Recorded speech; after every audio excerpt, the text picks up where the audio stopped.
Hi guys, അസ്സലാമു അലൈക്കും. അപ്പോൾ ഇന്ന് പറയാൻ പോണത് കഥ എന്താന്ന് വെച്ചാൽ ഞാൻ ആദ്യമായിട്ട് ദുബായ് മാളിൽ പോയ കഥയാണ്. വലിയ കഥ ഒന്നുമല്ല, ചെറിയൊരു കഥയാണ്, വളരെ ചുരുക്കിയിട്ട് പറയാം. അതിന് മുന്നേ ഞാൻ നിങ്ങളുടെയൊക്കെ ലൈക്കിൻ്റെയും കമൻറ്റിൻ്റെയും അതിപ്രസരം കാരണം ഞാനൊരു മൈക്ക് വാങ്ങി. അധികം വലിയ പൈസ ഉള്ള മൈക്കൊന്നുമല്ല, ചെറിയൊരു മൈക്കാണ്. 1350 രൂപയുടെ ഒരു മൈക്കാണ്. പക്ഷെ നമ്മളെ പരിപാടിക്ക് ഇത് മതി. അപ്പോൾ ഞാൻ ആദ്യമായിട്ട് ദുബായ് മാളിൽ പോയ കഥയാണ് ഞാൻ പറയാൻ പോണത്. സെറ്റായി ഞാൻ അതിലൊന്നൊരു റൂട്ടിൽ വന്നതിന് ശേഷം ഒരു ഞായറാഴ്ച എനിക്ക് ലീവ് കിട്ടി. അപ്പോൾ ആ ഞായറാഴ്ച ഞാൻ വിചാരിച്ചു എന്തെങ്കിലും ചെയ്യണം, പ്രൊഡക്റ്റീവായിട്ട് എന്തെങ്കിലും ചെയ്യണം, കാണാത്ത സ്ഥലങ്ങളൊന്ന് എക്സ്പ്ലോർ ചെയ്യണം.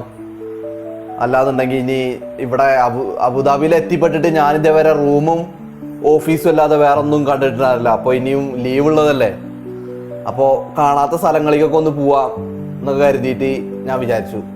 അങ്ങനെ ഒരു ദിവസം ഒരു ഞായറാഴ്ച ഞാൻ രാവിലെ ഷാബിയ ബസ് സ്റ്റേഷനിൽ നിന്ന് ഇബ്നു ബത്തൂത്ത മെട്രോ സ്റ്റേഷനിലേക്ക്, ഇബ്നു ബത്തൂത്ത മാളുണ്ട് ദുബായിൽ, ഇബ്നു ബത്തൂത്ത മാളിലേക്ക് ബസ്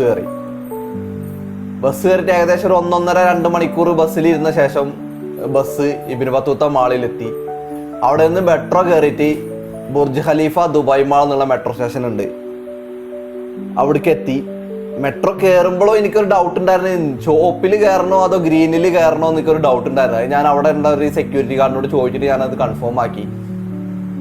അങ്ങനെ അവിടെ നിന്ന് ദുബായ് മാളിൽ കയറി. ദുബായ് മാളിൽ കയറിയിട്ട് കുറച്ചു നേരം കണ്ടിട്ട് തിരിച്ചിറങ്ങാന്ന് വിചാരിച്ച് ഞാൻ കയറിയതാണ്.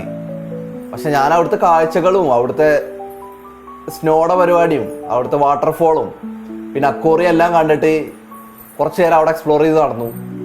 കയ്യിലൊരു ബാഗുണ്ട്, തോളത്തൊരു ബാഗും ഉണ്ടായിരുന്നു കേട്ടോ. അങ്ങനെ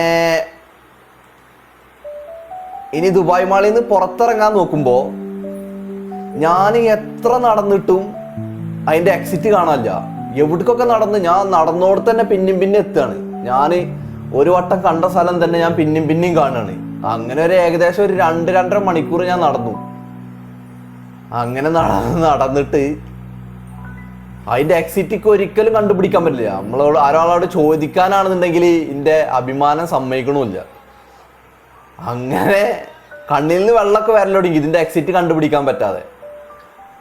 അങ്ങനെ ഞാൻ പിന്നെയും നടക്കുക. ഞാൻ കണ്ട ഹോട്ടൽ തന്നെ, റെസ്റ്റോറൻറ്റ് തന്നെ ഞാൻ പിന്നെയും കാണുക. നമ്മൾ ദിശാബോധം നഷ്ടപ്പെടില്ല, അതുപോലായി. കാരണം നമുക്ക് എക്സിറ്റ് കണ്ടുപിടിക്കാൻ പറ്റുന്നില്ല. എക്സിറ്റ് കണ്ടുപിടിക്കാതെ എങ്ങനെ പുറത്തിറങ്ങുന്ന ഒരു ഐഡിയ ഇല്ല. അങ്ങനെ തീരെ പുറത്തേക്കുള്ള വഴി കണ്ടുപിടിക്കാൻ പറ്റുന്നില്ല. അങ്ങനെ എൻ്റെ കണ്ണിൽ നിന്നൊക്കെ വെള്ളം വരൽ തുടങ്ങി. കാരണം പുറത്തേക്കുള്ള വഴി എനിക്ക് ഒരിക്കലും മനസ്സിലാവണില്ല.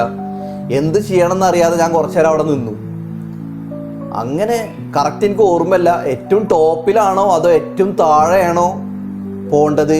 ഏതോ ഒരു സ്ഥലത്ത് പോയി കഴിഞ്ഞാൽ അവിടുന്ന് മെട്രോക്കുള്ള എൻട്രൻസ് കിട്ടും എന്നൊക്കെ മനസ്സിലായി. അങ്ങനെ ഞാൻ ആ എൻട്രൻസ് വഴി പുറത്ത് കടന്നു, മെട്രോ കയറി, റൂമിലെത്തി. തിരിച്ച് റൂമിലെത്താനും ഇതേ അവസ്ഥ തന്നെയായിരുന്നു കേട്ടോ. കാരണം ആദ്യം ബുർജ് ഖലീഫേന്ന് ദുബായ് മാളിൽ നിന്ന് ഇബ്നു ബത്തൂത്ത മാളിലേക്ക് മെട്രോ കയറി.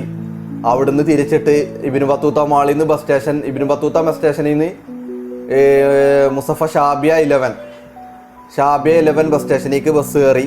അവിടെ നിന്ന് ടാക്സി വിളിച്ചിട്ട് റൂമിൽ പോയി. അപ്പോൾ ഇന്നത്തെ വീഡിയോ അത്രേ ഉള്ളൂ. നാളെ വീണ്ടും വേറൊരു വീഡിയോ ആയിട്ട് കാണാം. അതുവരേക്കും അസ്സലാമു അലൈക്കും, ഗുഡ് ബൈ.